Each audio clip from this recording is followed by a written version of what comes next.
Capítulo 5. Juan. Contenidos. Como los otros evangelios canónicos, el Evangelio de Juan relata la historia de los orígenes de la vida de Jesús, y su ministerio, muerte y resurrección. Al igual que los otros, no pretende ser neutral. El evangelista quiere que la gente crea, 20, 30, 31, y para ello elabora su testimonio teniendo en cuenta las necesidades de sus lectores. Como muchos otros aspectos del Evangelio de Juan, su estructura básica parece muy simple hasta que uno empieza a hacer un análisis más profundo. No hay duda de que esta complejidad disfrazada de sencillez es la razón por la que en las últimas décadas se han publicado tantos estudios sobre la estructura de Juan. A primera vista, el cuarto Evangelio ofrece un prólogo, 1:18, y un epílogo o apéndice, 21:1-25, y en medio introduce dos secciones centrales, 1:19-12, 50 y 13, 1:20, 31. Debido a la influencia de dos o tres eruditos importantes, los estudiosos contemporáneos las designan, respectivamente, el libro de las señales y el libro de la gloria, o el libro de las señales y el libro de la pasión. No obstante, cuando decimos libro de las señales suena como si solo aparecieran señales de 1:19 a 12 y 50, mientras que 20, 30, 31 deja claro que, desde la perspectiva del evangelista, el Evangelio entero es un libro de señales, y la pasión y la resurrección de Jesús es la mayor de ellas. Además, aunque la pasión de Jesús va de los capítulos 13 al 20, el relato de la pasión en sí no empieza hasta el capítulo 18. Si los capítulos 13-17 se pueden incluir porque su temática está estrechamente relacionada con la pasión, lo mismo ocurre con muchos pasajes que aparecen en los capítulos del 1 al 12, por ejemplo, 1:29, 36, 6, 35 ss, 11, 49-52. Otros han abogado por una estructura bastante diferente. Wille, por ejemplo, sostiene que 10:22-29 es la cumbre estructural de la obra, el cambio del destino del héroe, en torno a la cual gira el resto del material. A pesar de la superficialidad de este argumento, si nos centramos en el tema también es difícil creer que estos versículos tienen la importancia estructural que Wille les atribuye, y es casi irrisorio creer que la estructura de este evangelio esté construida siguiendo el modelo del símil de la caverna de Platón. Otro estudioso creyó ver una estructura concéntrica del evangelio que sigue el patrón de la estructura concéntrica que aparece en el prólogo. Sin embargo, las estructuras tan complejas y discutidas que, por otro lado, no son evidentes, no merecen credibilidad alguna. Intentando explicar la complejidad de este evangelio, un importante estudio reciente sobre la estructura de Juan nos lleva a fijarnos en una serie de quiasmos y en lo que el autor, George Blackwell, llama perícopas puente o secciones puente, secciones que encajan en dos o más unidades que sirven para unir dichas unidades. Por ejemplo, sugiere que 2:1-12, 50 podría llamarse el libro de las señales de Jesús, que 11:1-20, 29 es el libro de la hora de Jesús, y que los capítulos que se solapan, el 11 y el 12, son una sección puente. Aunque podríamos discutir algunos de los detalles de su teoría, lo cierto es que logra mostrar que el cuarto evangelio es un texto muy organizado y de una unidad increíble. Por ejemplo, muchos otros autores comentan que varias secciones individuales de diferentes proporciones cuentan con un cierre cuidadosamente elaborado, por ejemplo, 1:18, 4:42, 4, 53-54, 10, 40-42, 12, 44-50, 20, 30-31, 9-25. Una de las razones por la que los críticos proponen tantas estructuras diferentes, y en muchas ocasiones excluyentes, es porque la repetición de ciertos temas a lo largo del Evangelio hace que sea posible postular todo tipo de paralelismos y quiasmos. Otra razón es que varias de las estructuras se pueden superponer a otras. Por ejemplo, con frecuencia se ha dicho que la sección 2:1-4, 54 refleja una inclusión geográfica, es decir, un procedimiento literario por el que se introduce y se concluye un pasaje con dos elementos iguales o equivalentes. La acción empieza en Caná y acaba en Caná. Pero, aunque ese procedimiento nos ayuda a ver los límites de esa unidad, no está nada claro que Caná sea per se una idea tan importante para Juan. Aunque algunos autores le atribuyen a Caná un significado teológico desmedido, lo más probable es que su única función sea ayudar a los lectores a seguir el movimiento geográfico de la historia.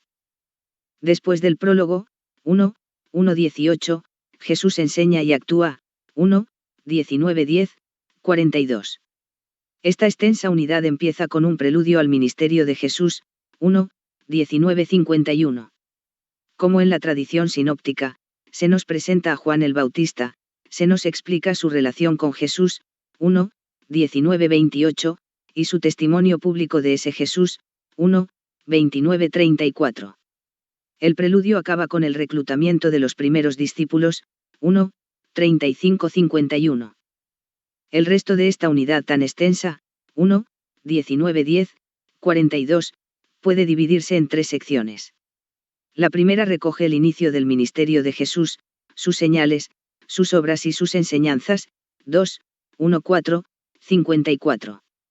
Al principio tenemos la primera señal, cuando convierte el agua en vino, 2:1-11, la purificación del templo, 2:12-17, y las palabras de Jesús sobre la reedificación del templo, 2:18-22. Acto seguido, el conocimiento que Jesús tiene de los hombres, 2:23-25, da paso a la escena en la que Nicodemo va a ver a Jesús, 3:1-15, en la que el diálogo inicial acaba convirtiéndose en un monólogo. En este capítulo, parece ser que el evangelista añade un largo comentario en dos ocasiones, la primera en este momento, 3:16-21, y la segunda, después de la descripción del testimonio que Juan el Bautista da de Jesús, 3:22-30, seguido de 3:31-36. De camino a Galilea, Jesús se detiene en Samaria, y una mujer samaritana y mucha gente de su ciudad acaban creyendo en él, 4:1-42. Esta sección acaba con la segunda señal de Jesús, cuando éste sana al hijo de un noble, 4:43-54. En la siguiente sección, 5:1-7, 53, hay más señales, más hechos y enseñanzas, pero, esta vez, en medio de una creciente oposición. Jesús sana al paralítico de Bethesda, 5:1-15, en Sábat, con lo que la indignación está servida, pero Jesús usa esa oposición para hablar de su relación con el Padre, 5:16-30. Esas afirmaciones cristológicas dan lugar a hablar de los diferentes testigos de Cristo, 5:31-47.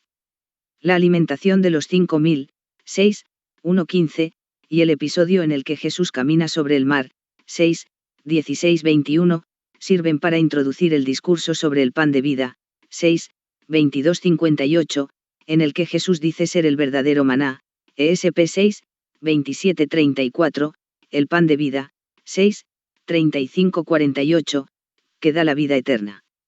Ante estas palabras, aún hay más división, algunos de sus discípulos le dan la espalda, y Jesús deja claro que él tiene la iniciativa para determinar quiénes son sus discípulos, 6:59-71. Muchos le miran con escepticismo e incertidumbre, incluso algunos miembros de su familia, 7:1-13. Y como consecuencia de todo esto, la primera vuelta de enfrentamientos en la fiesta de los tabernáculos, 7:14-44, que llegan a su punto climático cuando Jesús promete derramar el espíritu escatológico después de ser glorificado, 7:37-44, da lugar a la primera oposición organizada por parte de las autoridades judías, 7:45-52. Después de la perícopa sobre la mujer adúltera, 7:53-8, 11, que, según creemos no formaba parte del texto original, ver más abajo en el apartado titulado Texto, la última sección, 8:12-10, 42, recoge señales climáticas, hechos y enseñanzas en medio de una oposición muy fuerte.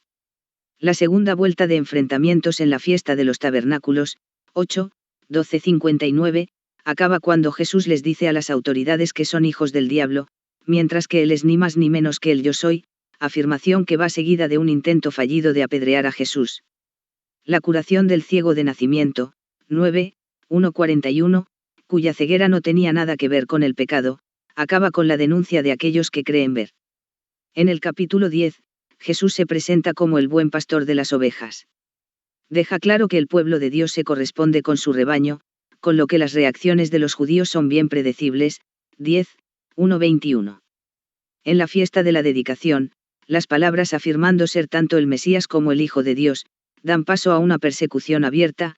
10, 22-39, por lo que Jesús decide retirarse a la zona donde Juan el Bautista había estado bautizando, movimiento que nos hace recordar el testimonio de Juan, que cada vez está acompañado de más y más personas que ponen su fe en Jesús. 10, 40-42. Aunque muchos incluyen la siguiente unidad, 11, 1-12, 50, como parte del libro de las señales, parece que hay buenas razones para ver estos capítulos como una transición.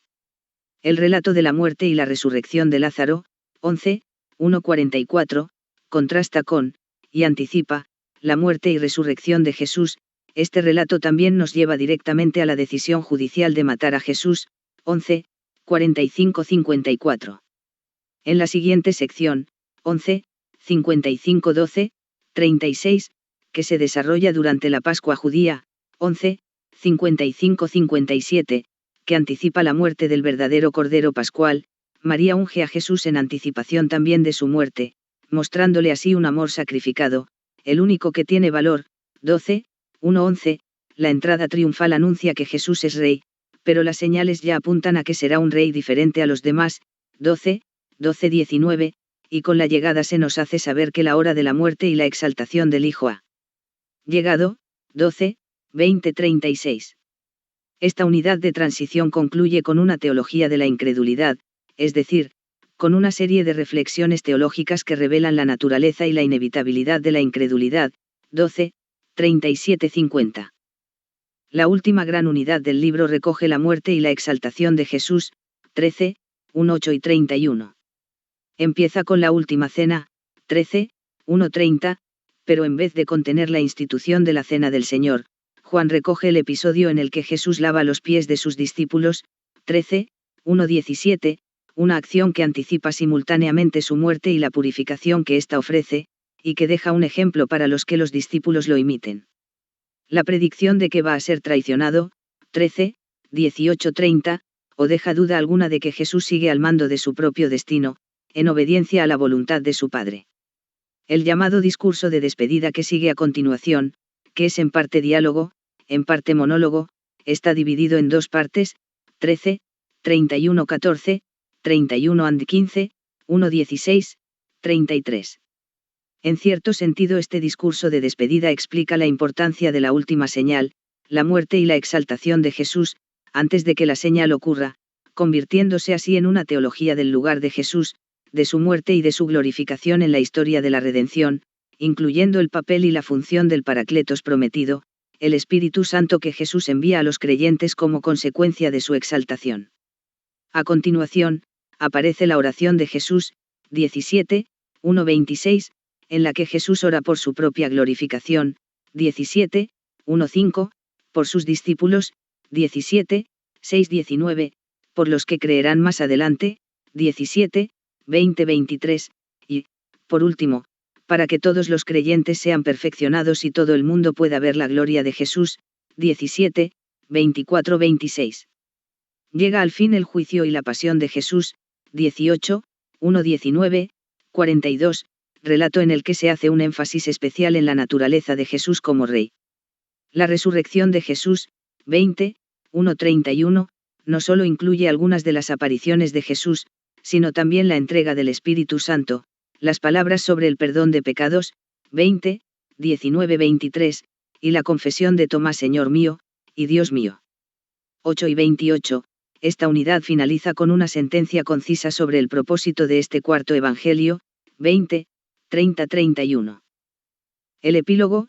21, 1-25, no solo ata algunos cabos que habían quedado sueltos, por ejemplo, la restauración de Pedro, sino que, a través del simbolismo, apunta al crecimiento de la Iglesia y a la diversidad de dones y vocaciones dentro de la Iglesia. Por último, y de forma muy apropiada, acaba con la grandeza de Jesús. 9 y 25. Autor. El cuarto evangelio no dice de forma explícita cuál es el nombre de su autor, al igual que los sinópticos, formalmente es anónimo.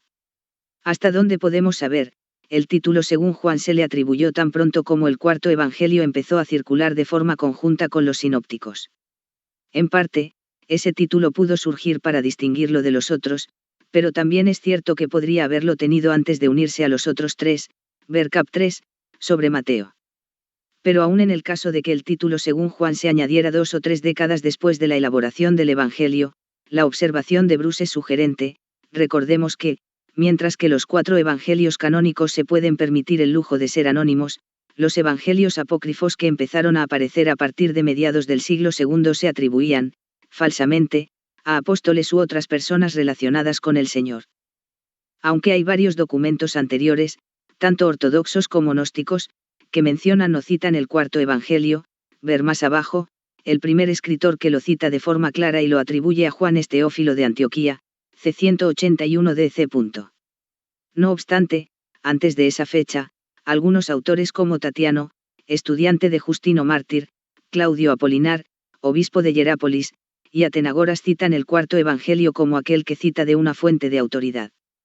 Esto nos hace remontarnos a Policarpo y a Papías, de quienes sabemos principalmente a través de Ireneo, finales del siglo II, y Eusebio, el historiador de la Iglesia primitiva, siglo IV. Policarpo murió como mártir en el año 156 a los 86 años de edad. Por tanto, no hay razón para dudar de que Policarpo tuviera relación con los apóstoles en Asia, Juan, Andrés, Felipe, y que recibiera el episcopado de la Iglesia de Esmirna de manos de los testigos oculares y servidores del Señor, He 3 y 36. Ireneo conocía a Policarpo personalmente, y Policarpo es quien nos aporta la información más importante sobre el cuarto evangelio. Escribiendo a Florino, Ireneo recuerda lo siguiente. Recuerdo los sucesos de aquellos días con mayor claridad que los sucesos recientes, pues lo que aprendemos en la infancia crece con nuestra alma y se hace uno con ella. Por tanto, puedo hablar incluso del lugar en el que el bendito Policarpo se sentaba y discutía, de la forma en la que entraba y salía, de su carácter, de su apariencia física, de los discursos que pronunciaba, de lo que contaba sobre sus conversaciones con Juan y con los otros que habían visto al Señor, de cómo recordaba las palabras de ellos, las cosas que había oído de ellos sobre el Señor, sus milagros y sus enseñanzas, y de cómo Policarpo las había recibido de los testigos oculares de la palabra de vida, y transmitía todas las cosas de acuerdo con las Escrituras, He 5.20.56. La mayoría de eruditos reconoce que este Juan, ciertamente es una referencia al apóstol Juan, el hijo de Zebedeo, es el Juan que escribió el cuarto evangelio, tal como Ireneo asegura. Para Ireneo, estaba claro que había 4 evangelios, tan claro como que había 4 tipos de viento. En cuanto al cuarto evangelio, escribió, Juan el discípulo del Señor, que se había recostado sobre su pecho, publicó su evangelio cuando estaba viviendo en Efeso, Asia, ADB. Ger.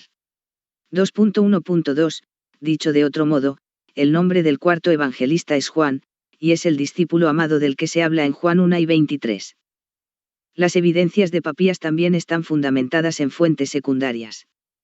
Papías era contemporáneo de Policarpo y podría haber sido estudiante de Juan, Ireneo, ADB. Ger. 5 y 33 y 4 segundos, lo afirma, Eusebio, He 3 y 39 y 2 segundos, lo niega.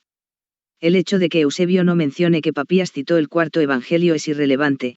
El propósito de Eusebio era debatir sobre las supuestas partes del Nuevo Testamento y sobre algunas de aquellas personas que relacionaron el primer siglo con lo que vino a continuación, y no tanto ofrecer una lista de citas extraídas de libros reconocidos. En cuanto a Papías, contamos con otra evidencia mucho más difícil de evaluar. En torno al año 140 DC. Un excéntrico seguidor de los escritos de Pablo, Marción, que creía que este apóstol era el único que había seguido de una forma fiel las enseñanzas de Jesús, mientras que todos los demás habían vuelto a caer en el judaísmo, fue a Roma para intentar convencer a la Iglesia de que lo que él decía era cierto. Argumentó, sin éxito alguno, que el verdadero canon neotestamentario estaba constituido por 10 cartas de Pablo y un evangelio, una versión recortada de Lucas. Sus ideas eran muy peligrosas, por lo que muchos respondieron a sus argumentos. En particular, los llamados prólogos antimarcionitas a los evangelios son parte de las muchas respuestas que surgieron, aunque debemos admitir que algunos eruditos creen que son de un periodo posterior. El prólogo antimarcionita al Evangelio de Juan nos ha llegado en una versión en latín bastante corrompida. Dice que el Evangelio de Juan fue publicado cuando el apóstol aún estaba en vida, y que se escribió del siguiente modo: Juan dictaba, y Papías de Hierápolis, uno de los discípulos más cercanos del apóstol Juan, escribía. En cuanto a Marción, Juan mismo se encargó de expulsarlo. El prólogo asegura que esta información proviene de los 5 libros exegéticos del mismo Papías, exégesis de las logias dominicales, que sobrevivieron hasta la Edad Media en algunas bibliotecas de Europa, pero a partir de entonces se dejó de tener noticia de su paradero. Procedencia. El debate sobre la procedencia del cuarto evangelio se puede dividir en 2 ámbitos, el debate sobre la procedencia geográfica, y el debate sobre la procedencia conceptual. Procedencia geográfica. Las propuestas más comunes son 4. 1. Algunos abogan por Alejandría, basándose en que Juan tiene ciertas afinidades con Filón. Estas se han exagerado bastante, ver, por ejemplo, los principales comentarios sobre 1, y de todos modos la obra de Filón también se leía fuera de Alejandría. 2. Otros creen que fue en Antioquía porque el cuarto evangelio tiene afinidades con las odas de Salomón en siríaco, que presumiblemente proceden de esa región, y con Ignacio, que fue obispo de Antioquía. De nuevo, queda claro que asociar la influencia literaria con el origen literario no es un argumento convincente. 3. La opinión de que el cuarto evangelio debió de ser escrito en Palestina por su conocimiento de la cultura y la topografía del lugar implica que todos los libros sobre el Jesús histórico deberían haberse escrito en Palestina. Sabemos que tanto entonces como ahora, los autores que escribieron sobre Jesús lo hicieron desde diversos lugares. 4. La teoría tradicional es que el cuarto evangelio se escribió en Efeso. En gran parte esta opinión proviene del peso que conferimos a la evidencia patrística, uniforme, pero a veces compleja.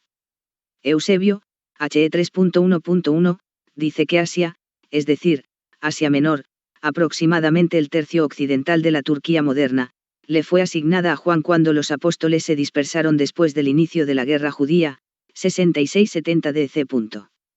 Es muy probable que algunas de las asignaciones que Eusebio recoge no sean más que leyendas, pero puede que esta sea verídica, dado que concuerda con otras fuentes, como por ejemplo Ireneo, e.d.b. Ger. 3.1.2, quien dice que Juan, el discípulo del Señor, publicó el Evangelio cuando vivía en Efeso, Asia. No obstante, algunos sostienen que Ireneo confunde a Juan el apóstol con otro Juan, el Juan que escribe el Apocalipsis, ver más adelante, en el capítulo 25. Para defender la procedencia de Efeso, muchos usan como argumento el hecho de que los montanistas, que vivían en su mayoría en Frigia, cerca de Efeso, usaban el Evangelio de Juan, pero de nuevo, el cuarto Evangelio podría haber llegado a Frigia medio siglo después independientemente de su lugar de procedencia. Lo que sí hemos de reconocer es que los padres de la Iglesia, estén en lo cierto o no, solo apuntan a un posible lugar de procedencia, Efeso. Procedencia conceptual. El mundo religioso de Juan. La gran cantidad de sugerencias que algunos eruditos aportan cuando se trata de establecer el trasfondo del cuarto evangelio influye sobre nuestra visión de Juan y de su contexto, de la Palestina en tiempos de Jesús, y sobre nuestra comprensión de su mensaje. Desde finales del siglo XIX hasta la década de 1960, el movimiento de historia de las religiones asociaba el Evangelio de Juan al mundo heleno.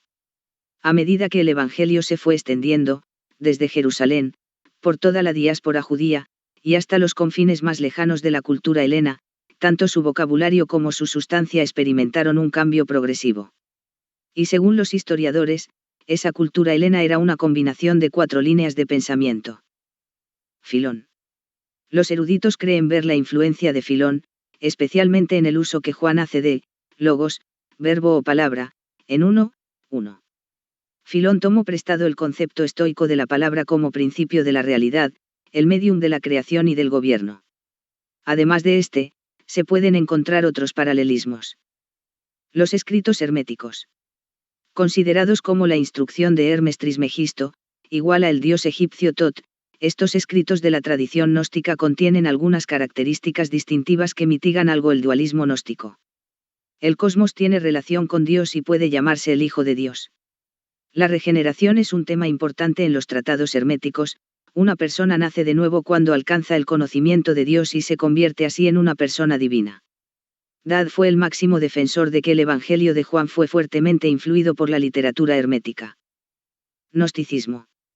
A veces descrito como una amorfa mezcolanza teosófica, y con razón, el gnosticismo surgió del dualismo neoplatónico que asociaba lo espiritual y lo ideal con lo bueno, y lo material, con lo malo.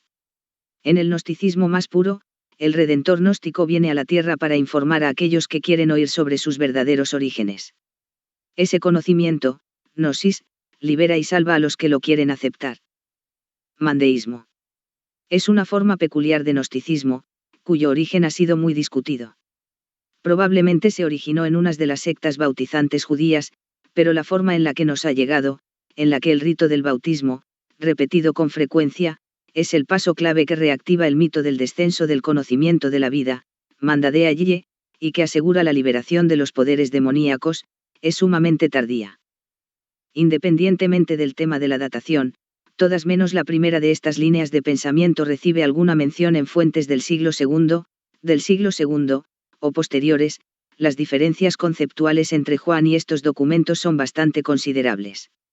Además, el descubrimiento de los manuscritos del Mar Muerto en 1947 y su publicación han demostrado que el movimiento religioso más cercano al Cuarto Evangelio, al menos por lo que al vocabulario se refiere, fue una comunidad de judíos ermitaños extremadamente conservadora.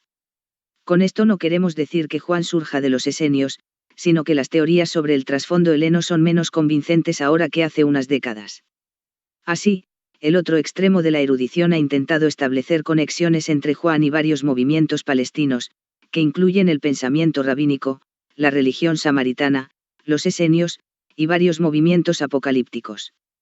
Aparte de los paralelismos que podamos encontrar, lo que hoy en día es indiscutible es que Juan y estos movimientos usaban como principal fuente de inspiración lo que hoy llamamos las escrituras del Antiguo Testamento. La deuda que Juan tiene con el Antiguo Testamento es enorme, pues le debe mucho más que un número concreto de citas. Las incontables alusiones al Antiguo Testamento, por ejemplo, referencias al tabernáculo, a la escalera de Jacob, al pozo de Jacob, al maná, a la serpiente en el desierto, al Sabbat y otras festividades, presuponen tanto un escritor como unos lectores que conocen bien las escrituras. Aún así, muchos estudiosos se sienten cómodos con los acercamientos presentados en comentarios como los de Barat y Schnackenburg, que argumentan que este evangelio fue incorporando una rica diversidad de influencias no cristianas, influencias que le sirvieron para que el cuarto evangelio tuviera los énfasis y la forma que tiene. Esta afirmación es cierta, en parte, pero también puede llevar a error. Una razón por la que los intérpretes encuentran paralelismos en un abanico literario tan amplio es el vocabulario y los dichos sucintos de Juan. Palabras como luz, tinieblas, vida, muerte, espíritu, verbo o palabra, amor, creer, agua, pan, purificación, nacimiento e hijos de Dios se pueden encontrar en casi cualquier religión. Si vamos de una religión a otra, con frecuencias estas palabras hacen referencia a realidades diferentes, pero este vocabulario es tan popular como la religión misma. Creo que el que mejor ha presentado la importancia de este fenómeno es Kissar, en un ensayo muy poco conocido. Este autor compara los estudios de Daddy Bultmann sobre el prólogo, Juan 1:18, fijándose sobre todo en la lista de posibles paralelos que cada uno de estos teólogos ofrece. Cada uno de ellos propone más de 300 paralelos, pero solo coinciden en un 7%. El peligro de lo que Sandmel llama la paralelomanía es más que evidente. Esto no quiere decir que en el cuarto evangelio no haya influencia alguna de otras formas religiosas. Los primeros cristianos eran conscientes de que se estaban extendiendo hacia un conjunto de cosmovisiones frecuentemente hostiles. Los esfuerzos del evangelista por comunicar la verdad del evangelio a los hombres y a las mujeres lejos de Palestina le llevaron a no repetir como un papagayo las tradiciones que había recibido, sino a explicarlas de la forma más comprensible posible. Por tanto, la pregunta que hemos de hacernos es si sucumbió a un sincretismo marcado por ideas contrarias al evangelio histórico, o si simplemente tradujo las buenas nuevas a otro registro. En este sentido, creo que podemos decir que Juan ha probado ser no solo un testimonio fiel, sino un hábil predicador. La relación de Juan con los sinópticos. No podemos hablar de la procedencia conceptual del cuarto evangelio sin sopesar la relación de dicho evangelio con los sinópticos. ¿Cuánto le debe Juan a los sinópticos?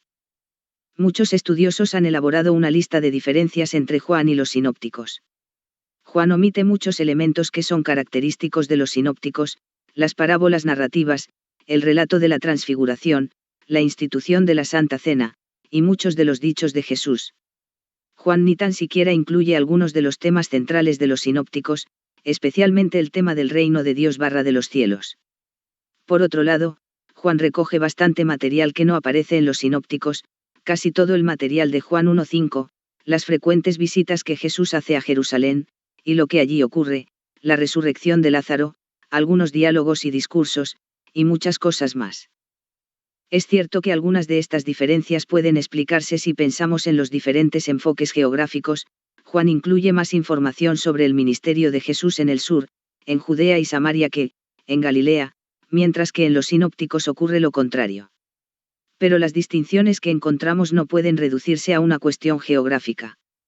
En Juan, a Jesús se le identifica de forma explícita con Dios, 1, 18, 8 y 28. El cuarto evangelio también recoge los yo soy de Jesús, a veces acompañados de su implicación, por ejemplo, 6 y 35, 8 y 12, 15, 1, 5, otras pronunciados de forma absoluta, por ejemplo, 8 y 28, 58. Contiene pasajes que a primera vista no parecen coincidir con otros textos del Nuevo Testamento, como por ejemplo el episodio en el que Juan el Bautista niega ser Elías, 1 y 21, cf. Mr 9, 11-13 par, o en el que aparentemente Jesús entrega el Espíritu a los discípulos, Juan 8 y 22, cf. Hechos 2. Juan 1 empieza presentando a unos discípulos que confiesan a Jesús como Hijo de Dios, Hijo del Hombre, Mesías, Rabí, el Rey de Israel. Todo esto aparece en el capítulo 1, en los sinópticos. La confesión de que Jesús es el Mesías es un punto de inflexión que no aparece hasta la mitad del ministerio de Jesús, Mr 8, 27-30 par. Tampoco hemos considerado aún las dificultades cronológicas que encontramos en el cuarto evangelio. Por ejemplo, el momento en el que ocurre la pasión es difícil de concordar con la descripción que aparece en los sinópticos. La última línea de 2 y 31 es, para muchos, evidencia de una compilación un tanto desordenada, para otros, la idea de ser expulsado o excomulgado de la sinagoga, 9 y 22, es claramente un anacronismo, pues eso hubiera sido normal a finales de los 80, pero no en tiempos del Jesús histórico. Por otro lado, encontramos muchas semejanzas. Ver los textos paralelos, como cuando el Espíritu Santo desciende sobre Jesús, y la mención de que Juan el Bautista da testimonio de ello, Mr 1 y 10 par y Juan 1 y 32, el contraste entre el bautismo con agua de Juan el Bautista, y el bautismo con el Espíritu del Mesías, Mr 1, 7-8 par y Juan 1 y 33, la alimentación de los 5000, Mr 6, 32-44 par y Juan 6, 1-15, y el episodio en el que Jesús camina sobre las aguas, Mr 6, 45-52 par y Juan 6, 16-21. Muchos de los dichos son paralelos, al menos en parte, aunque no siempre son tan semejantes como para sugerir una dependencia literaria. Mt 9, 37-38 par y Juan 4 y 35, Mr 6, 4 par y Juan 4 y 44, Mt 25, 46 par y Juan 5 y 29, Mt 11, 25-27 par y Juan 10, 14-15, Mr 4 y 12 par y Juan 12, 39-40, y muchos más. Los paralelismos sutiles también son muy importantes. Tanto Juan como los sinópticos describen a un Jesús a quien le gusta usar metáforas y proverbios, muchos de ellos inspirados en la naturaleza, por ejemplo, 4 y 37, 5, 19-20 a, 8 y 35, 9, 4, 11, 9, 10, 10, 1 ss, 12 y 24, 15, 1, 16, 4 y 21. Los cuatro evangelios describen a un Jesús con una idea muy clara de cuál es su relación con su Padre Celestial. Todos ellos hablan de la autoridad única con la que Jesús enseña, todos ellos muestran a un Jesús que se llama a sí mismo el Hijo del Hombre, mientras que no hay nadie más que se atribuya ese título ni nadie que lo use para referirse a otra persona.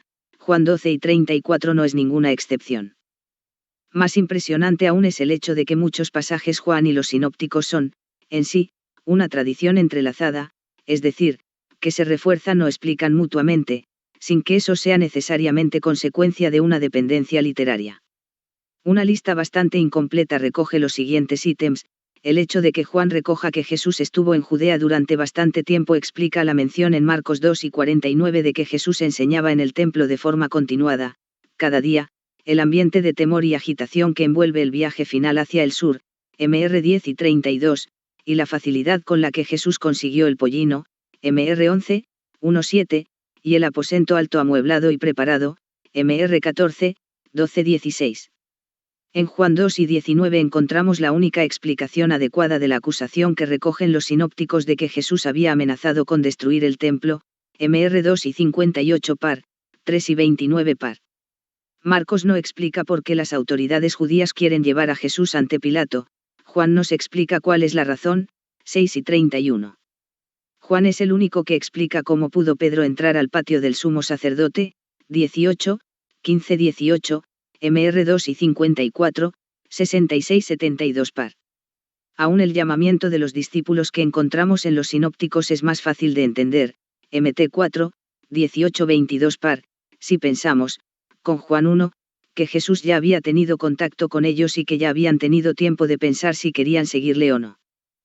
A la vez, en Juan también aparecen muchos detalles que solo se pueden entender si tenemos en cuenta los sinópticos. Por ejemplo, en Juan 18-19 el juicio ha pasado tan rápidamente a la corte romana que se hace difícil saber la acción judicial de los judíos, si es que la ha habido, para que el juicio se haya dado de forma tan precipitada. Los sinópticos ofrecen la respuesta. Cuando en Juan 12, 21-22 Felipe parece dudar ante la petición de unos gentiles que quieren ver a Jesús, y lo comenta con Andrés antes de comunicárselo al mismo Jesús, es muy probable que actuara así porque anteriormente Jesús le había prohibido ir a los gentiles, Mt 10, 5, información que no aparece en Juan. Resumimos aquí las complejas discusiones de los eruditos en torno a la relación entre Juan y los sinópticos, y ofrecemos algunas conclusiones posibles. 1. Aunque la mayoría de los eruditos contemporáneos están de acuerdo con la obra magistral de Dade, que asegura que no hay evidencias suficientes para decir que Juan no usó ninguno de los evangelios sinópticos, algunos eruditos, y al menos dos comentaristas importantes, argumentan que Juan había leído Marcos, y quizá Lucas y Mateo, al menos, una gran parte de la tradición sinóptica. Todos coinciden en que, si Juan usó alguno de los sinópticos, su dependencia literaria no es como la que existe por ejemplo entre Marcos y Mateo, o Judas y Segunda Pedro. El cuarto evangelista decidió escribir su propio libro. 2. La cuestión de la relación entre Juan y los sinópticos lógicamente está ligada a complejos debates sobre la autoría y la datación de los cuatro evangelios. Por ejemplo, si pensamos en los muchos eruditos que sostienen que los evangelios son producto de escritores anónimos de comunidades cristianas concretas más o menos independientes de otras comunidades cristianas, es decir, producto de una fusión de tradiciones libres de las reservas o restricciones de los testigos oculares, entonces el único medio para saber si el autor o autores de uno de los evangelios, Juan en este caso, había leído algunos de los otros evangelios sería analizar si existe una dependencia literaria directa. Con esa idea en mente, la mayoría de eruditos cree que las evidencias que hay no son suficientemente convincentes como para probar la dependencia literaria, por lo que la solución es abogar por la interdependencia o, como mucho, dejar la cuestión en el aire. Como ya hemos visto, una minoría de eruditos cree que sí es posible abogar por la dependencia literaria. Pero sí, basándonos en las ideas que se han ido comentando, llegamos a la conclusión de que Juan el hijo de Zebedeo es el autor del cuarto evangelio, y Marcos, usando la información que Pedro le facilitó, del segundo, entonces hemos de considerar algunos factores más. Dada la amistad que había entre Pedro y Juan, sería posible que ambos desconocieran durante mucho tiempo la obra del otro. Al hacernos esta pregunta, las consideraciones sobre la datación se vuelven realmente importantes. Por ejemplo, si Marcos se escribió en torno al año 64 DC. Y Juan un año o dos después, entonces es lógico pensar que no existe entre ellos ningún tipo de dependencia literaria. Pero si Marcos se escribió entre el año 50 y el 64, y el cuarto evangelio no se escribió hasta el año 80, lo más probable es que Juan hubiera leído el segundo evangelio. La idea de las comunidades herméticas es poco convincente, pues en el Imperio Romano las comunicaciones eran tan buenas como en cualquier otro momento de la historia mundial hasta el siglo XIX. Y si los apóstoles aún estaban vivos, es muy poco creíble que no existiera ese conocimiento. En este caso, cualquier test para determinar una dependencia literaria directa es insuficiente para descubrir si Juan había leído el Evangelio de Marcos. Teniendo en cuenta todos estos factores, podemos decir que Juan podría haber leído Marcos, Lucas e incluso Mateo, pero que, aunque eso fuera verdad, lo cierto es que decidió escribir su propio libro, así que la tarea de averiguar si hubo una dependencia literaria directa sigue siendo extremadamente difícil. 3. La naturaleza incidental de esos episodios que aparecen en Juan y en uno o más de los sinópticos no se puede usar para probar la dependencia, pero sí tiene un inmenso valor para el historiador. Esto no quiere decir, por ejemplo, que no podamos llegar a apreciar el énfasis teológico de la narración joánica de la Pasión si no leemos los sinópticos, o que no podamos entender el énfasis que los sinópticos hacen cuando describen el llamamiento de los discípulos si no tenemos en cuenta lo que Juan dice sobre ese episodio. Lo que quiere decir es que, históricamente hablando, lo que ocurrió fue más complejo de lo que encontramos en un solo evangelio. Podemos acercarnos a esa complejidad examinando el hilo que se puede establecer entre los 4 evangelios. Como resultado, encontramos una buena explicación histórica para pasajes que los estudiosos contrarios han desechado con demasiada ligereza. 4. Esto tiene implicaciones prácticas a la hora de evaluar algunas de las diferencias entre Juan y los sinópticos. Por ejemplo, la larga lista de confesiones cristológicas de Juan 1 se ha contrastado en muchas ocasiones con la comprensión creciente de la naturaleza cristológica de Jesús que encontramos en los evangelios sinópticos, que no lleva a su clímax hasta la conocida confesión en Cesarea de Filipos. Se ha dicho que esta diferencia se debe a que Juan, que escribía a finales del siglo I, presupone que es apropiado empezar con los títulos cristológicos que introduce en su primer capítulo, pero su objetivo en ese momento es llevar a la Iglesia un paso más allá, que llegue a confesar que Jesús es Dios. Esta interpretación asume que a Jesús se le atribuyó naturaleza divina de forma muy tardía y que el aparente escenario de Juan 1 es totalmente ficticio. No obstante, si escuchamos a Juan y a los sinópticos con un interés tanto teológico como histórico, descubrimos que existe una resolución más sencilla. Por sí solo, el relato de Juan tiene coherencia histórica. Para entender que los discípulos de Juan el Bautista se distanciaran de él cuando éste había llegado al momento más alto de su ministerio, y lo hicieran para seguir a un hombre de Galilea, a un desconocido, la mejor explicación está en la que el mismo evangelista ofrece: fue el mismo Juan el Bautista el que dijo quién era Jesús, e insistió en que él solo vino a prepararle el camino. Entonces, los que seguían a Juan el Bautista más de cerca es muy probable que se convirtieran en seguidores de Jesús, y por la razón que Juan les da, aquellos seguidores creyeron que Jesús era el Mesías prometido, el Rey de Israel, el Hijo de Dios, categoría que, como muestran las fuentes, podía servir para designar el Mesías. Todo esto no significa que aquellos primeros seguidores de Jesús comprendieran de forma completa aquellos títulos. De los 4 evangelistas, Juan es quien de forma más persistente recoge hasta qué punto los primeros discípulos no entendían, y recoge también los conceptos erróneos que estos tenían y seguían teniendo. Todo esto tiene sentido. Pero también lo tiene la presentación que encontramos en los sinópticos. Es de esperar que los discípulos de Jesús al principio no entendieran quién era Jesús, y que lo fueran descubriendo de una forma progresiva. Aunque constantemente se sorprendían al descubrir nuevas facetas del Mesías, pues tenían un concepto del Mesías un tanto distorsionado, con el tiempo sabían que una cosa era bien cierta: Jesús era el Mesías esperado, la esperanza de Israel. Pero eso aún estaba lejos de una comprensión clara. Después de confesarle como Mesías, el siguiente paso de Pedro, Marcos 8, 31-34 par, es decirle a su maestro que sus predicciones sobre su muerte inminente no son las propias del Mesías al que están siguiendo. Así, los sinópticos reflejan esa comprensión creciente, pero siguen mostrando los conceptos erróneos que acompañaron a toda creencia en Jesús antes de su muerte y resurrección.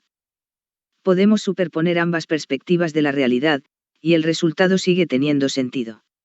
El evangelista que introduce desde un principio los títulos cristológicos, enfatiza con mayor fuerza la falta de comprensión por parte de los seguidores de Jesús. El evangelista que hace un seguimiento del aumento de la comprensión de los discípulos, dice menos sobre sus primeros pasos en falso, pero pronto describe cuál es la profundidad de sus persistentes fallos. Así, la presentación de Juan ya no parece ficticia, es parte de las realidades históricas que podemos conocer. 5. Pero esto no significa que tengamos que acudir a los sinópticos constantemente para que el relato de Juan tenga sentido.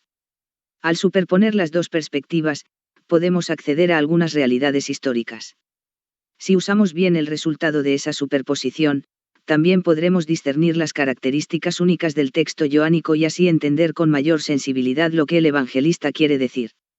Su decisión de estructurar su presentación así, sacando a la luz las cosas que los discípulos y otro no entendían, y explicando qué es lo que entenderían más adelante, por ejemplo, 2, 19-22, 3, 3-5, 10, 6, 32-35, 41, 42, 7, 33-36, 8, 18-20, 27-28, 10, 1-6, 11, 21-44, 49-53, 12, 12-17, 13, 6-10, 27-30, 16, 1-4, diciembre de 2015, 18, 10-11, 7 y 14, 20, 3-9, le permite operar a dos niveles, usando la ironía para que sus lectores vean, una y otra vez, que el conocimiento de los discípulos era más acertado que su comprensión. De ese conocimiento, que la profecía de Caifás era más acertada que sus ideas, que el veredicto de Pilato era más justo de lo que él mismo podía imaginar. La narración se desarrolla como en una tragedia griega, donde el lector sigue cada uno de los pasos aun cuando los protagonistas no pueden entender lo que están confesando. Y, al final, a diferencia de la tragedia griega, tenemos el triunfo y la glorificación. La mayor de las ironías es que en la ignominia y la derrota de la cruz, el plan de Dios llegó a su gran victoria, una victoria planeada antes de que el mundo existiera. 6. De forma más general, aunque no podemos negar el énfasis cristológico del Evangelio de Juan, tampoco es correcto poner a este Evangelio por encima de los demás. Es cierto que el cuarto Evangelio es el único que dice de forma explícita que Jesús es Dios, 1 y 18, 8 y 28, pero este Evangelio no solo nos habla una y otra vez de la humanidad de Jesús, sino también de su subordinación al Padre, veré SP 5, 16-30. Y los sinópticos, aunque pueda parecer que hacen más énfasis en la parte humana de Jesús, también hablan del Jesús que puede perdonar pecados, MR2, 1-12 par, y, ¿quién puede perdonar pecados, sino solo Dios?, y contar parábolas en las que él mismo, de forma transparente, toma el rol metafórico comúnmente asignado al Dios del Antiguo Testamento. Los evangelios sinópticos presentan en forma de semilla esa comprensión encarnacional que florecería más adelante, una semilla que tenía el código genético del crecimiento que habría de venir. En Juan podemos apreciar un poco más cómo se va abriendo esa flor, en parte porque el cuarto evangelista se permite incluir más explicaciones para que el lector sepa lo que está ocurriendo realmente. Los yo soy tampoco suponen un problema histórico tan importante como parece a simple vista. Constituyen una serie de declaraciones bastante variadas. La afirmación directa sobre su identidad mesiánica en 4 y 26, yo soy, el que habla contigo, que contrasta claramente con los circunloquios y el simbolismo de muchos de los dichos de los sinópticos, quizás se deba a la identidad de su interlocutora, es una mujer samaritana cuyo concepto del Mesías no está cargado de las expectativas políticas que caracterizaba al judaísmo del primer siglo. Después de todo, Juan presenta a un Jesús que, cuando está en Judea, recurre a un lenguaje circunspecto, por ejemplo, 7, 28-44, 10, 24-29. La mayoría de los yo soy en Juan transmiten la idea de algo completo o que trae plenitud, el pan de vida, el buen pastor, la vid, etc. 6 y 35, 10 y 11, 15, 1. Son claramente metafóricos, y aunque son bastante transparentes para los lectores posteriores, eran confusos y difíciles para los primeros oyentes, por ejemplo, 6, 60, 10 y 19, 16, 30-32. Los líderes religiosos no acostumbraban a decir cosas como aquellas.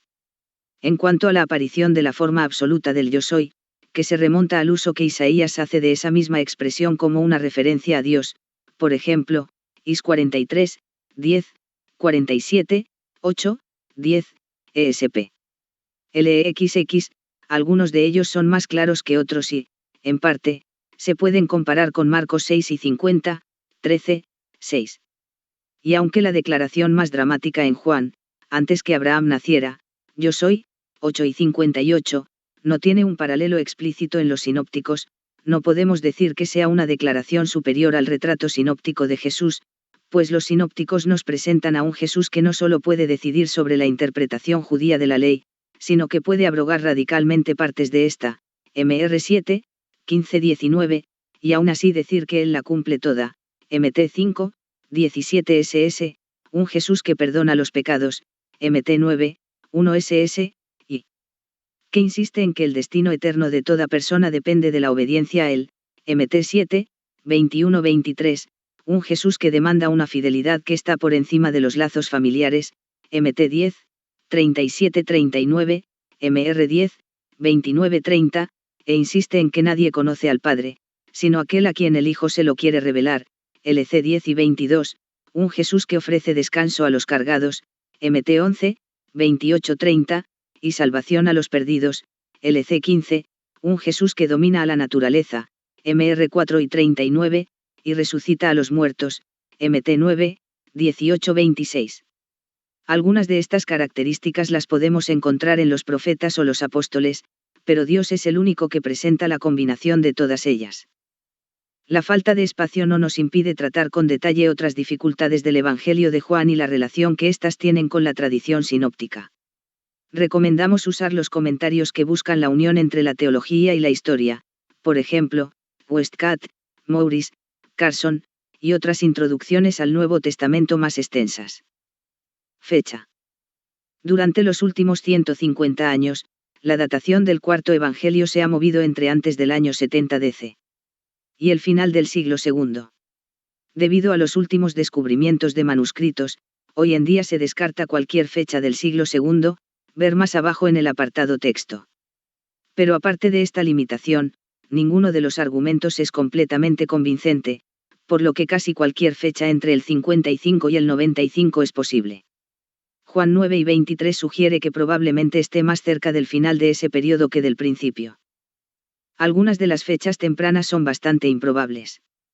Quizá la inferencia que podemos extraer de 9 y 19 es que cuando se escribió el capítulo 21, Pedro ya había glorificado a Dios con su muerte. Pedro murió en el año 64 o 65 DC, por lo que no tendría mucho sentido decir que el cuarto evangelio es de una fecha anterior. Los que sostienen que es anterior al año 70, pero posterior al 65, apelan a los detalles sobre Palestina, que se nos presentan como si Jerusalén y su templo aún estuvieran en pie. Por ejemplo, el evangelista escribe, y hay en Jerusalén, junto a la puerta de las ovejas, un estanque, Juan 5, 2. Este argumento sería concluyente si Juan no usara con frecuencia el tiempo presente en griego para referirse a algo pasado. Algunos autores consideran el silencio del cuarto evangelio sobre la destrucción del templo como una evidencia clara de que éste fue escrito antes del año 70. No obstante, el argumento del silencio no es tan complejo. A primera vista, es un argumento de peso, puesto que el evangelista podría haber reforzado lo que dice en 2, 19-22 mencionando el derrocamiento del templo. Pero las evidencias no son del todo convincentes. La importancia del templo en el pensamiento de los judíos de la diáspora era muy variable según el lugar. Si ya había pasado algún tiempo entre la destrucción del templo y la publicación de este evangelio, quizá una década, y había pasado también el impacto inicial que causa un evento de esas dimensiones, es normal que el evangelista no lo mencionara. Juan es un escritor al que le gustan las alusiones sutiles. Si escribió, por ejemplo, en el año 80, quizá dio por sentada la destrucción del templo y dejó que el hecho mismo contribuyera a favor de su argumento teológico. Se usan muchos otros argumentos para defender una fecha anterior al año 70, pero ninguno es mucho más convincente. Los que defienden una fecha hacia finales del siglo I, entre el año 85 y el 95, normalmente recurren a los 4 argumentos siguientes. 1. Muchos teólogos apelan a la tradición de que el cuarto evangelio fue escrito bajo el mandato del emperador Domiciano, 81-96 DC. Pero Robinson ha demostrado que los fundamentos sobre los que descansa esta tradición tienen muy poco peso.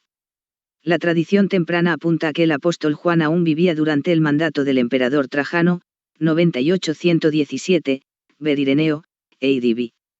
Ger. 2 y 22 y 5 segundos, 3.3.4, citado por Eusebio, HE 3.23.34. Jerónimo, aunque reconozco que él ya es del siglo IV, dice que Juan murió 68 años después de la pasión del Señor, de Viril 9, o sea, en torno al año 98. En la patrística encontramos evidencias de que Juan fue el último evangelista en escribir su relato, Ireneo, ADB. Ger. 3.1.1, Clemente, citado por Eusebio, HE 6 y 14 y 7 segundos, Eusebio mismo, HE 3:24:7.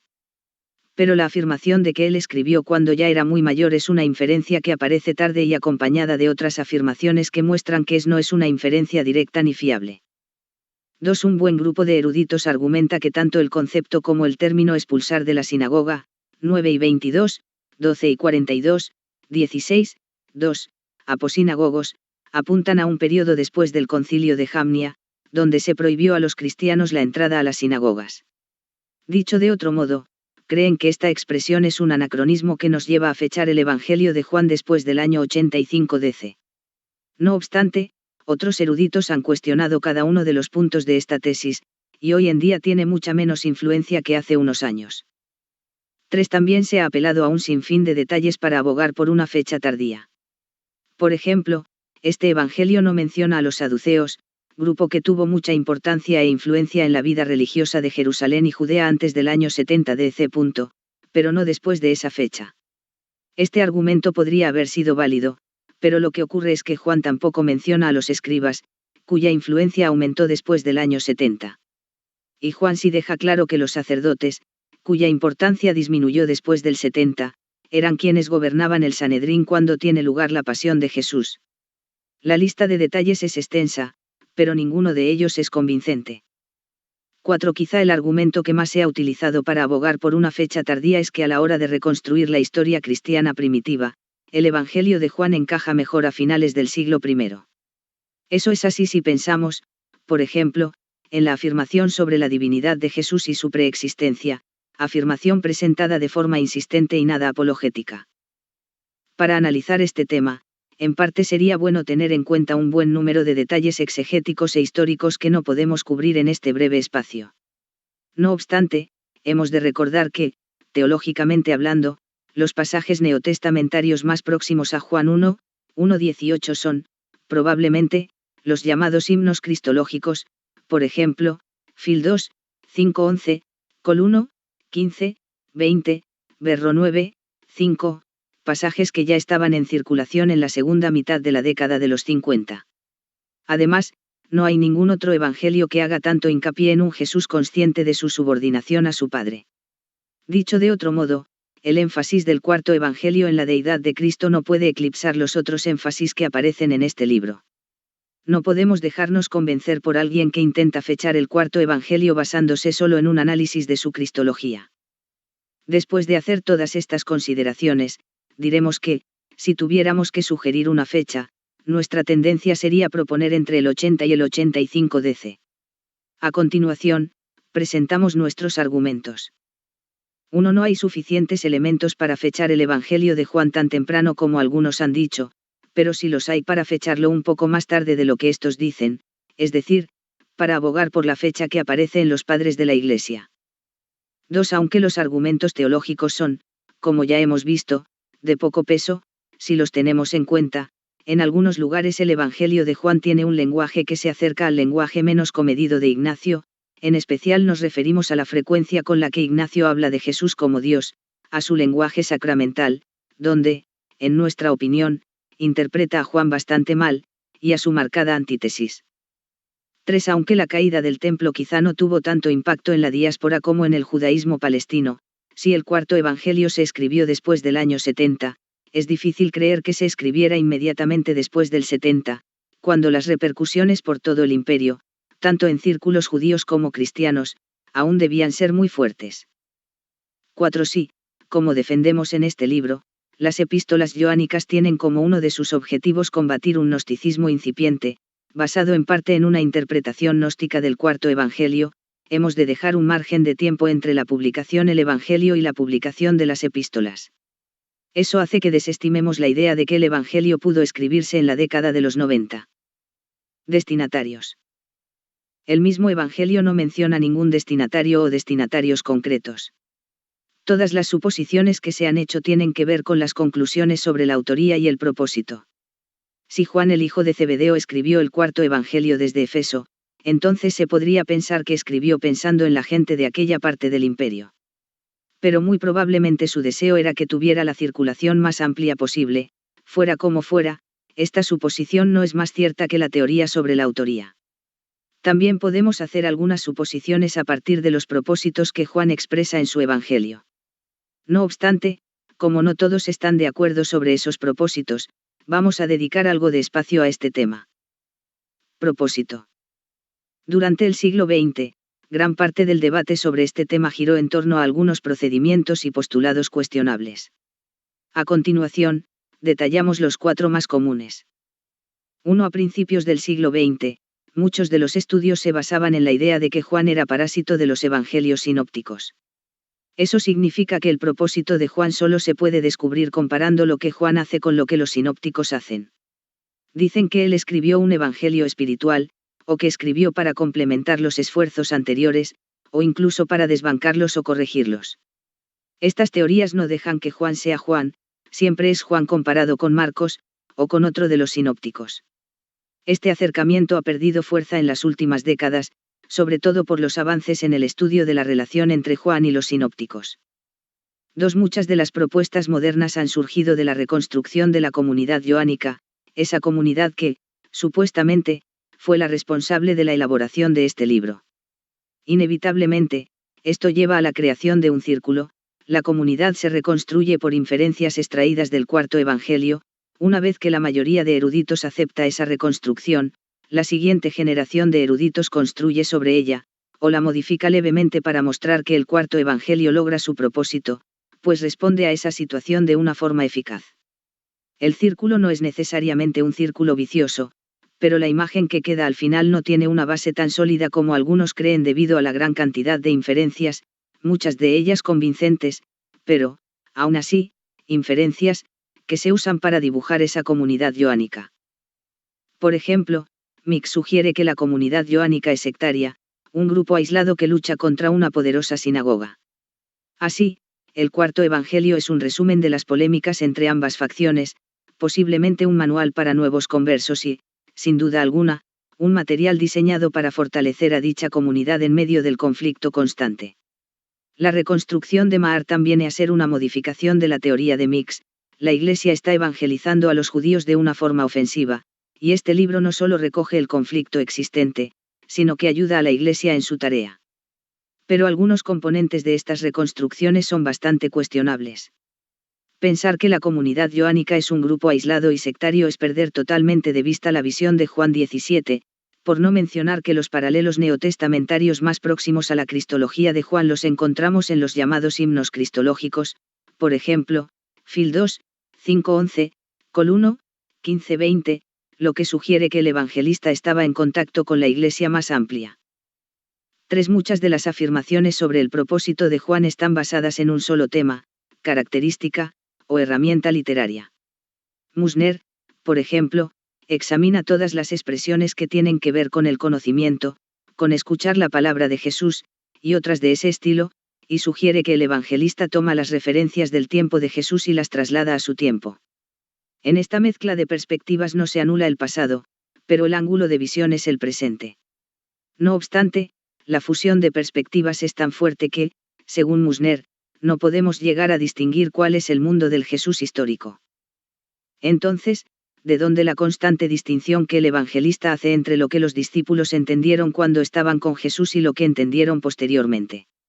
Lo que se propone como elemento base para estudiar el propósito del cuarto evangelio acaba negando demasiadas de las características integrales del libro.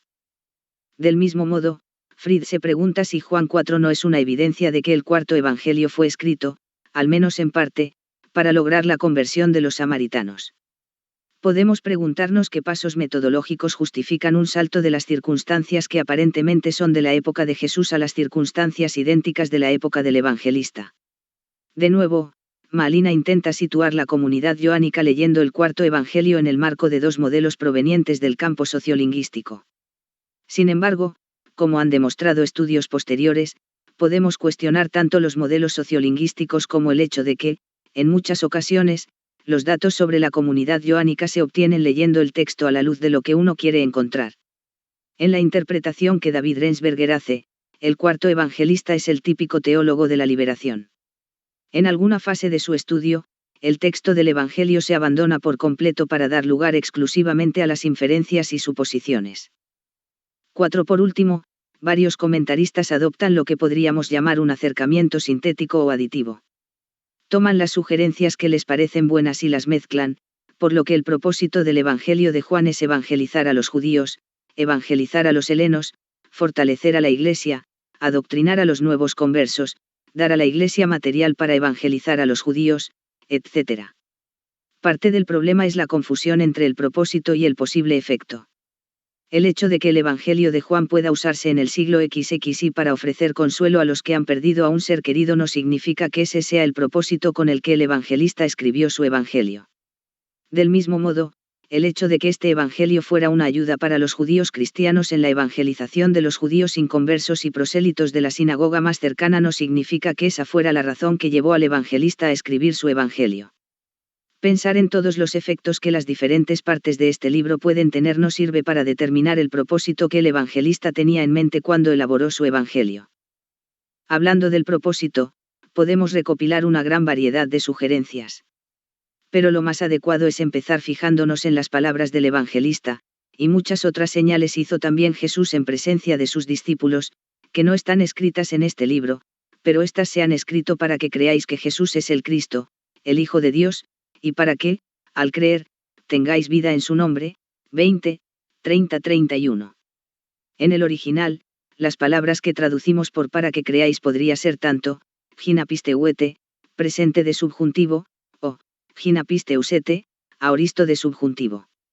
Algunos creen que la segunda expresión habla de un propósito evangelístico, para que lleguéis a creer.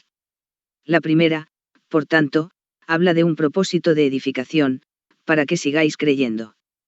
De hecho, podemos observar que, en Juan, ambos tiempos verbales se usan tanto para hablar de una fe inicial, como una fe en proceso de crecimiento, así que este argumento no sirve para determinar ni una cosa ni la otra.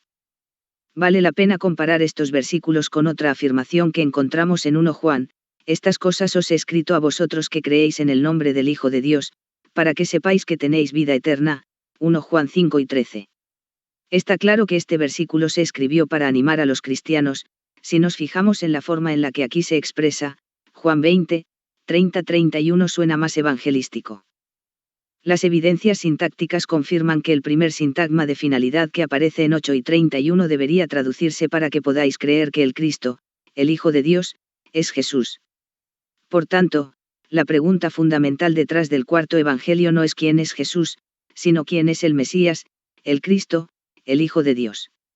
En su contexto, la segunda pregunta es una pregunta sobre la identidad, y no sobre el tipo, es decir, la pregunta ¿quién es el Cristo? No debería interpretarse como de qué Cristo estás hablando, o de qué tipo de Cristo estás hablando, sino tú dices saber quién es el Cristo, no. Pues pruébalo. Dinos, ¿quién es? Los cristianos no harían esa pregunta, porque ya sabían la respuesta. Los que podían hacer esa pregunta eran los judíos y los prosélitos que entendían lo que el Cristo significaba, que tenían la esperanza de que el Mesías iba a venir, y que quizá habían establecido algún tipo de relación con los cristianos para saber más de lo que ellos predicaban. Resumiendo, el Evangelio de Juan no solo tiene un propósito evangelístico, una opinión dominante hasta este siglo, en el que ya pocos la defienden, sino que tiene un campo de evangelización concreto, los judíos de la diáspora y los prosélitos. Aunque esta es solo la opinión de la minoría, se puede decir mucho a su favor. Incluso podemos encontrar apoyo, aunque de forma indirecta, en algunos de los estudios recientes que interpretan el cuarto evangelio como un libro sobre la misión. Algunos de estos tienen una exégesis excelente, pero no se dan cuenta de que con una pequeña adaptación la misma exégesis podría justificar la tesis de que el Evangelio de Juan no es un libro para creyentes sobre la misión, sino que es un libro para los de afuera para llevar a cabo la misión. En una introducción no hay suficiente espacio para mostrar la gran cantidad de luz que esta declaración de propósito, Juan 20, 30-31, arroja sobre el resto del Evangelio. Eso solo lo podríamos hacer si escribiéramos un comentario. Para ellos es necesario. Las constantes alusiones al Antiguo Testamento muestran que los lectores a los que Juan escribe conocen las Escrituras, su traducción de las expresiones semíticas, por ejemplo, 1 y 38, 42, 4 y 25, 7 y 13, 17, muestra que está escribiendo a gente que normalmente se desenvuelve en griego. La fuerte denuncia hacia los judíos no se puede usar como argumento en contra de esta tesis, quizá lo que Juan quiera sea abrir una brecha entre los judíos de a pie y algunos de sus líderes. De todos modos, el cuarto evangelio no es tan antijudío como algunos piensan. En este evangelio aún se dice que la salvación viene de los judíos, 4 y 22, y a menudo la expresión los judíos hace referencia a los judíos de Judea o los líderes judíos. Es incorrecto tachar a este evangelio de antisemita. Toda la hostilidad que sí aparece gira en torno a cuestiones teológicas asociadas a la aceptación o al rechazo de la revelación, no a la raza judía. ¿Cómo iba a ser de otro modo, cuando los primeros cristianos fueron judíos y cuando el cuarto evangelista y sus primeros lectores eran judíos o prosélitos? Los que siguen a Jesús, sean judíos, samaritanos, u otras ovejas, 10 y 16, para ser parte de su rebaño, reciben bendición. Los que lo ignoran o lo rechazan lo hacen por incredulidad, desobediencia, 3 y 36, y ceguera, 9, 29-41. En un marco como este, del contenido de este Evangelio, se pueden sacar muchas inferencias para intentar determinar quiénes son los destinatarios y cuáles son los temas de este Evangelio. Pero estas inferencias son secundarias, siempre fáciles de refutar con otras inferencias, y lo único que logran es confirmar el propósito de Juan, que debe buscarse en otro tipo de argumentos. Adopción en el canon. A finales del siglo II, nuestros 4 evangelios canónicos ya eran aceptados no solo como auténticos, sino como parte de las Escrituras, al mismo nivel que las Escrituras del Antiguo Testamento. Además, el hecho de que el Diatesarón de Tatiano, ver más arriba, use a Juan como marco cronológico para los otros 3 evangelios habla de la autoridad de la que ya disfrutaba el cuarto evangelio. Aparte de Marción y los Alogoi, la Iglesia primitiva nunca cuestionó su autenticidad ni, una vez que empezó a debatirse el tema, su canonicidad. La contribución de Juan. El pensamiento de Juan está tan bien integrado que cuando intentamos separar sus diversos componentes, en cierto sentido obtenemos una representación incompleta. Para obtener un buen estudio teológico puede consultar las obras de Barrett, Schnackenburg y Kinnard.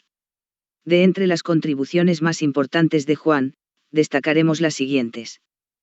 1. A la idea que podemos hacernos sobre Jesús, su ministerio, su muerte y su resurrección a partir de los sinópticos, Juan le aporta aún una mayor profundidad. Al contar la misma historia desde otro ángulo, omitiendo muchas de las cosas que los otros evangelistas recogen, y haciendo hincapié en detalles que ellos apenas mencionan, el retrato final es mucho más rico de lo que habría sido sin su aportación. 2. La presentación que Juan hace de la identidad de Jesús es el elemento central de todos los elementos característicos de su Evangelio. No es tan solo cuestión de analizar el matiz que hay detrás de cada uno de los títulos cristológicos, ya sea los que solo aparecen en el cuarto Evangelio, por ejemplo, Cordero de Dios, Verbo, Yo soy, o los que aparecen en los 4, por ejemplo, Hijo del Hombre, Cristo, Rey. Sino que es necesario reconocer que para una buena comprensión de cada uno de estos matices sobre quién es Jesús, es fundamental saber que Jesús es, por encima de todo, el Hijo de Dios, o simplemente el Hijo. Aunque Hijo de Dios puede servir como sinónimo de Mesías, su significado es mucho más rico pues recoge la forma en la que Jesús como Hijo de Dios se relaciona con su Padre. El Hijo está subordinado al Padre por lo que solo hace y dice las cosas que su Padre le da para hacer y decir, pero hace todo lo que el Padre hace, porque el Padre le muestra todo lo que él mismo hace. 5, 19 ss. De ese modo, la perfección de la obediencia de Jesús y la naturaleza absoluta de su dependencia se convierten en la forma que Jesús usa para revelar las palabras y las obras de Dios. 3. A pesar del fuerte énfasis que se hace en que Jesús es aquel que revela a su Padre, la salvación no viene, como en el gnosticismo, meramente por revelación. La obra de Juan es un evangelio. Toda la trama del argumento avanza hacia la cruz y la resurrección. La cruz no es tan solo un momento de revelación, es la muerte del pastor por sus ovejas, Juan 10, el sacrificio de un hombre por su nación, Juan 11, la vida que se entrega por el mundo entero, Juan 6, la victoria del Cordero de Dios, Juan 1, el triunfo del Hijo obediente, quien en consecuencia nos lega su vida, su paz, su gozo, su espíritu, Juan 14-16. 4. El énfasis escatológico de Juan está estrechamente ligado al recurrente tema de la hora, a veces traducido como tiempo, otras como hora, también, según la versión de la Biblia, ver por ejemplo 2, 4, 7, 6. En todos los corpus importantes del Nuevo Testamento encontramos esta tensión, de forma simultánea intentan, 1. Expresar la maravillosa verdad de que, en el ministerio, muerte, resurrección y exaltación de Jesús, aquellos últimos días que Dios había prometido ya han llegado, 2. Insistir en que la plenitud de la esperanza que tenemos aún está por venir. Los diferentes autores explican o entienden esta tensión de formas distintas. En Juan, la hora viene, y ahora es, 4:23, 5:25, Jesús nos deja su paz, pero en este mundo tendremos aflicción, 4:33. Por encima de todo, tras la exaltación de Jesús y el regalo de su Espíritu, podemos tener vida eterna ya en el presente. Esta es una característica de Juan, cuyo énfasis tiende al goce presente de las bendiciones escatológicas. Pero nunca lo hace a expensas de la esperanza futura. Viene el tiempo en el que los que están en los sepulcros, saldrán de ellos y se enfrentarán al juicio de aquel al que el Padre le ha dado el derecho de juzgar. 5:28-30. Si Juan afirma que Jesús está presente ahora entre sus seguidores en la persona de su Espíritu, 2:23, también insiste en que Jesús mismo va a volver para llevar a los suyos a la morada que los ha preparado. 14:1-3. 5. Aunque la enseñanza de Jesús sobre el Espíritu Santo tiene muchas similitudes con los énfasis que encontramos en los sinópticos, por ejemplo, cf. Juan 3:34 y Lucas 4:14-21, la enseñanza del cuarto Evangelio tiene unas características únicas. Jesús no solo tiene y entrega al Espíritu, sino que, al entregar el Espíritu escatológico, le da lugar para que desempeñe su papel como aquel que introduce lo que es característico bajo el nuevo pacto. 3, 5, 7, 37-39. En el discurso de despedida, Juan 14:16, queda claro que el Espíritu, el Consolador, viene como consecuencia de la muerte y la exaltación de Jesús. Los elementos de lo que se ha pasado a llamar la doctrina de la Trinidad los encontramos, sobre todo, en el Nuevo Testamento y, en especial, en el Evangelio de Juan. 6. Aunque Juan no cita el Antiguo Testamento con tanta frecuencia como, por ejemplo, Mateo, el uso que hace del texto veterotestamentario se caracteriza porque hace muchas alusiones al Antiguo Testamento y, en especial, porque insiste en que Jesús en cierto sentido reemplaza algunas de las figuras e instituciones del Antiguo Pacto, por ejemplo, el templo, la vid, el tabernáculo, la serpiente, la Pascua. La hermenéutica que hay detrás de estas asociaciones merece un estudio detallado.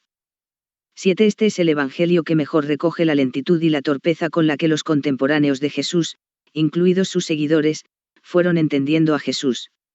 Esta característica no solo nos lleva a pensar en algunas cuestiones históricas, como ya hemos visto, sino que es en sí misma un reflejo de la relación entre el Antiguo y el Nuevo Pacto. Pues el mismo Evangelio que insiste en que Jesús cumple y en cierto sentido sustituye muchos elementos del Antiguo Testamento también insiste en que los discípulos de Jesús no entendieron la mayoría de estas cosas hasta que éste hubo sido ascendido a los cielos. 8. También vemos que Juan habla del significado de pertenecer al pueblo de Dios. Aunque no habla de la Iglesia, se dice mucho sobre la elección, la vida, el origen, la naturaleza, el testimonio, el sufrimiento, el fruto, la oración, el amor y la unidad del pueblo de Dios. 9. Hemos visto que de alguna forma Juan ofrece una mayor profundidad que los evangelios sinópticos, pero eso ocurre solo con relación a unos cuantos temas. Es por ello por lo que su vocabulario es bastante restringido, y por lo que recurre de forma repetida a una serie de palabras y expresiones. Estas nos proporcionan una lista de algunas de las cosas más importantes para el evangelista. Por ejemplo, usa el verbo, pisteuo, creer, 98 veces, palabras de la familia del término amor, 57 veces, kasmos, mundo, 78 veces, los verbos asociados con la idea de enviar, pempo, y, apostello, 60 veces, padre, 137 veces, la mayoría de ellas haciendo referencia a Dios.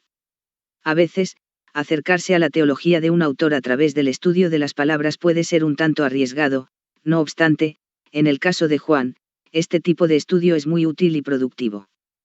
10. Este libro explora de forma reiterada la compleja relación entre la fe, la elección y la función de las señales. Si la fe surge como consecuencia de lo que las señales revelan, fantástico, las señales sirven como fundamento de la fe, por ejemplo, 10 y 38. No obstante, Jesús amonesta a la gente que depende de las señales, 4 y 48. La fe es más auténtica cuando cree tan solo por lo que ha oído, que cuando cree porque ha visto, 8 y 29. Pero, a fin de cuentas, la fe depende de la elección soberana del Hijo, 3 y 16, pues es parte de lo que el Padre le ha dado al Hijo, 6, 37-44. Esta verdad es el tema central de un libro claramente evangelístico.